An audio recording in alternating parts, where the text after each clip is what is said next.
What's going on, Pokemon crew? Michael, Ariel. TetsPokepon.com here. Today we're going to talk about allocations and distribution and how it works for us. We were lucky enough to get Distributor back in February of 24 when we kind of started this. Been on allocation since then. Haven't really gotten an increase in the mainline products like trainer boxes. Been cut back a little from actually Surging Sparks, where we got a decent number, but that was over a year ago. Recently, we have been getting more of the ancillary products and the collection boxes and other such items. For those of you who don't know, Pokemon sells to these distribution companies who sells to small shops like us. And then, it goes out across the country. People price things differently depending on what they have. How ours works as far as allocation, and this might be different from some other shops. Ours tells us, hey, you can order this many cases or this many boxes of the item. I don't send a request I can't send a request like, hey, I'd like 1,000 trainer boxes for Ascending Heroes. Yeah, so would everybody else. No, I get told how much I'm going to get of it, and do I want to order that much? Which makes a little more sense, because then they know what they're getting in and what they're going to be able to sell, and instead of people requesting so much, and then someday maybe Pokemon does up the production, and then you got to buy those 1,000 boxes. So it makes more sense to me. Now, the main difference between our distributor and I think some other ones, there are some shops who have distribution who their distribution has absolutely no extra Pokemon. They don't have anything on their list or anything. Ours has stuff every day that we can order. And I could order every day. I wish I could. We're just not there yet to where I could just keep it flowing like that. Trying to build up, but yeah. We're trying to build up. I mean, we do keep ourselves, it does help that we stay stocked with, I try and have at least one thing from every recent set. What our distributor does well is has 3-pack blisters. And those do sell pretty well. They're not, the glamour products. They're not the trainer boxes or booster boxes, but they usually have them at a good enough price where I can sell at market or maybe just below, and still have them in stock, so people who try and go to the big box stores and it's cleared out by scalpers, they could at least come here and get something.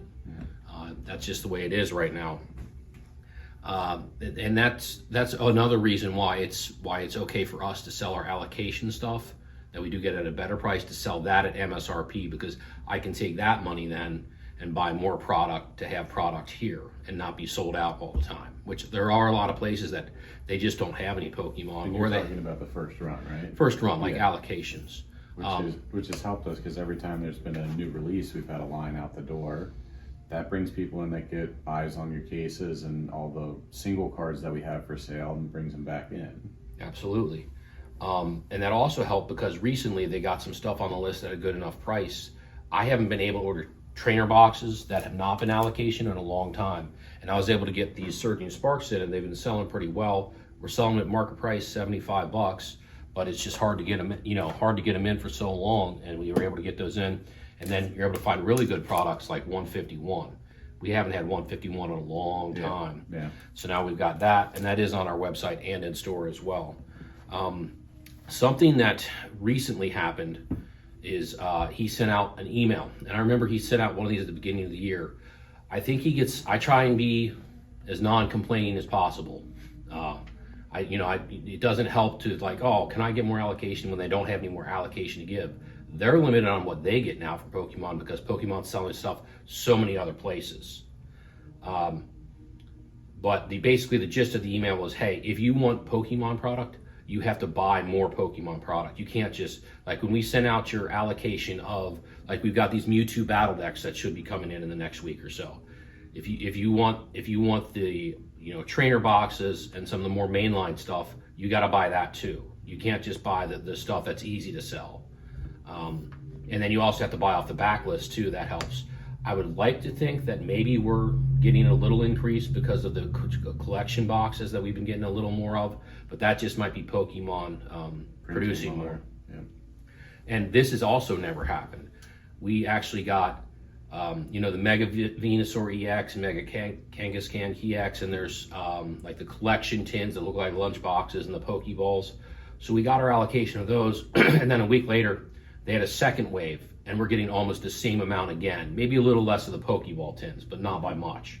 I've never had that app before, and those will be at allocation prices. Oh, nice. Okay. So that will not be an increased price on those. So we'll be able to sell. We should be well stocked for Christmas. Hopefully, we should get some of that in today, and be able to. And some of those items I will sell exclusively on the website too, so that some of our viewers will have a chance to buy them. So, and then You were saying earlier this year, I don't know if you've asked him recently, what was his waiting list? Like right after we had gotten in, it just got flooded with requests for allocation. What was that? well, that was early this year. It was around 200 people on the waiting list to get distribution, and those are 200 people that they vetted and were legitimate, like brick and mortar shops like like ready us. to go, and Like not just hey, you're just on a waiting list. So yeah, like you're on a waiting list if anybody drops out, Yeah. which no one should drop out right now, obviously. And it's probably more than that by now. And that doesn't even count all the probably thousands of people they rejected who are trying. It's just going to be hard to do to get any kind of distribution right now, let alone any allocation. There's distributors who might take you, but that doesn't mean you're getting allocation. Yeah. I was going to ask about that. It's better that we just. It would be hard to get another one, but stick with one right now, which has helped us and grow a reputation with them. That's true. I don't think we would have. I still don't. Even though we've increased what we're doing with him, especially compared to what we were doing at first, where maybe we were spending, like I think our first purchase was like maybe around $500 from him, and it was like a booster box of Scarlet and Violet base, a booster box of Obsidian Flames, and maybe a couple other small things, and we were selling it actually like by the pack out of the booster box. Yeah. Crazy, right? Yeah. But you also, when you just start out, sometimes you do miss some things. Because 3 days into getting that list every day of stuff onto it, he did have Evolving Skies sleeve packs, but they were priced exactly at the market price at that time, which was $10 a pack. And you're just like, I was like, of course, looking back, you idiot! Like you shouldn't just bought it. But we were trying to just slowly start this, so we didn't get. It wouldn't make sense for even now for me to way overspend on stuff that would be hard to sell and take a long time to sell. Yeah. You got to move your money a little faster, which goes back to, we did get a comment on a recent video that I wanted to address. He was just, as a newer retailer, he's like, do you find you guys trying to put stuff away for a rainy day for the future, like 5+ years from now? And I think that's a little bit of, I see what he's trying to say there, but this actually, right now, the market now is the rainy day when it's so hard to get good product at a good price. Now's not the time to do that. The time to do that would have been when we first got in and booster boxes were $90, $100. But that was the market price back then. You just didn't know. Yeah. So the smart people, the smart money right now, I think that they're biding their time. And like, I'm talking like big purchasers and stuff, and they'll get back in and they'll buy up the stuff when it goes cheap again. But I don't think right now is the time to do that. Right now, you're better off, especially with us trying to build up our allocation with distribution, we're better off spending that money on product that we can get in and sell right now than trying to put it away. It would be nice to, but there, we do have other expenses around here we have to pay too. The nice thing, we can't put some singles away.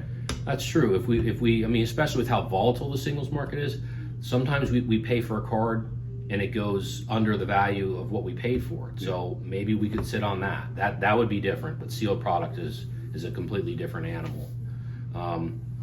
And then as far as our future plans, that would be a good idea to do a few years from now when we've built up maybe a little more of a customer base, more of a reputation, and we know we can keep selling stuff. I just don't think we're at that point yet where we could do that legitimately and not have it cut into our current sales and inventory. Gotcha. All right. Anything else? Nothing. All right. So that's just a little discussion on how distribution and allocation works for us. If any of you watching have businesses and you have allocation, I'd love to hear in the comments how it works for you. If any of you have any other questions, please ask in the comments. We do our best to answer all of them. All right. Have a good day, Pokey Crew. Thank you.